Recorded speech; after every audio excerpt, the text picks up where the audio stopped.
नमस्कार. मी कांगणे सर.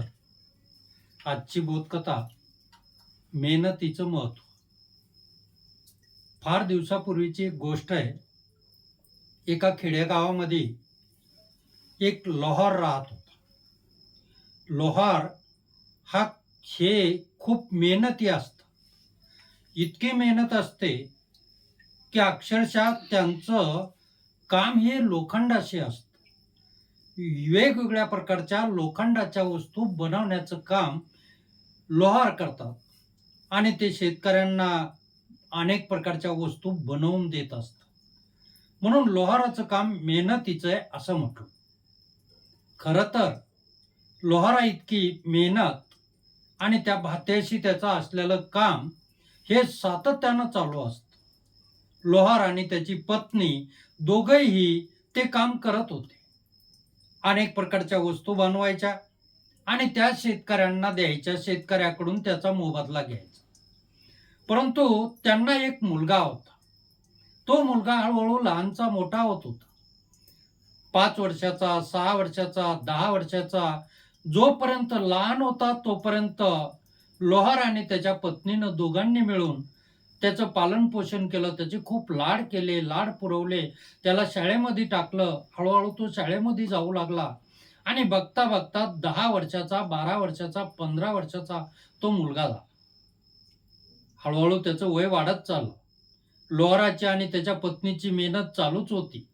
कष्टाचं काम होतं. रोज कष्ट करायचे आणि आलेल्या पैशातून आपल्या बाळाला आणि आपण जगायचं, हेच त्यांचं ध्येय होतं. परंतु मुलगा 20 वर्षाचा झाला. पाहता पाहता 22 वर्षाचा झाला. परंतु मुलगा कुठलंही काम करत नव्हता. वारंवार लोहाराला वाटत होतं, माझ्या मुलाने कुठलं तरी काम करावं, माझ्या धंद्यात उतरावं. माझा धंदा जर पसंत नसेल तर त्यानं निदान शिकावं तरी, असं लोहाराला बार बार वाटत होतं. आणि लोहार आपल्या पत्नीकडे तसं बोलूनही दाखवत होता, मुलालाही सांगत होता. पण मुलगा काही काही करत नव्हता. नुसता मित्रांसोबत हिंडणं, आलेलं नुसता आयतं, आईनं बनवलेलं अन्न खाणं आणि गप्पा गोष्टी करणं, मोबाईल खेळणं, याच्या पलीकडे त्याला काही जमत नव्हतं. लोहार मात्र कंटाळला, कदारला. त्याला आपल्या मुलाचा राग येऊ लागला आणि न जाऊन त्यानं मुलाला एक दिवस जवळ बोलवलं आणि आपल्या पत्नी देखतात त्याला चांगलंच खडसावलं आणि त्याला सांगितलं, तुला जर जेवण पाहिजे असेल तर मला रोज किमान 1 रुपया तरी सकाळी आणून द्यायचा.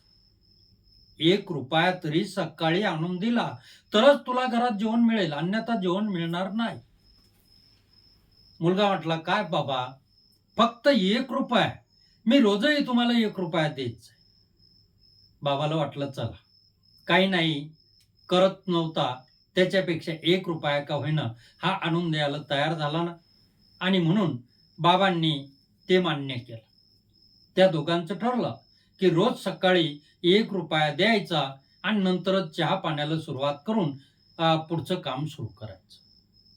लोहार दररोजच्या प्रमाणे सकाळी उठला, भाता पेटवला, लोखंड त्याच्यामध्ये तापवायला टाकलं, भात्याचं ते फिरवणं चालूच होतं. आणि ते फिरवणं चालू असतानाच मुलगा तिथे आला आणि 1 रुपया दिला. बाबांनी विचारलं नाही कोणाकडून रुपया आणला, की तू कसा कमवला. तो रुपया जसा हातात दिला तसाच त्या मुलाकडून रुपया हातात आल्या आल्या लोहारानं त्या इस्त्यामध्ये टाकून दिला. मुलाला वाटलं बाबा काय करतात, म्हणून तो मुलगा बाबाकडे बघू लागला. पण लोहारानं तो रुपया टाकून दिला आणि रागारागानं भाता फिरवला. जसा भाता फिरवला तसा त्या रुपया जळून त्याचं पाणी व्हायला लागलं. तो डॉलर होता. खरं तर तो रुपया त्यानं त्याच्या आईकडून घेतला होता. त्याला वाटलं, चला आज आईनं दिला, उद्या आपल्या ताईकडून घेऊ. उद्या दुसऱ्या दिवशी ताईकडून रुपया घेतला, सकाळी सकाळी बाबाजवळ नेऊन दिला. बाबांनी ठरल्याप्रमाणे तो इस्त्यामध्ये टाकला आणि भाता जोरात फिरवला. भाता फिरवला तसा त्या रुपयाचं पाणी झालं. तो डॉलर जळून गेला. तो मुलगा नुसता बघत राहिला. तिसऱ्या दिवशी त्यानं मित्राकडून रुपया आणला, तो बाबाजवळ दिला. बाबांनी ठरल्याप्रमाणे तो इस्त्यात टाकला, जळून गेला. एक एक दिवस तो एकेकाकडून 1 रुपया घेऊ लागला.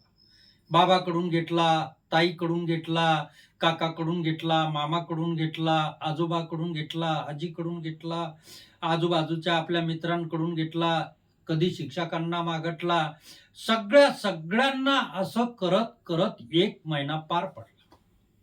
परंतु किती दिवस सगळेजण पैसे देणार? डबल फेरी आईकडे आली. आईनं पुन्हा एकदा दिले, ताईनं पुन्हा दिले, मित्रांनी पुन्हा दिले. पण असे मित्र, आई, ताई, भाऊ, बहीण, काका, मामा किती दिवस असा 1-1 रुपया देणार? प्रत्येकानं 2-2, 3-3 वेळेस त्याला 1-1 रुपया दिला.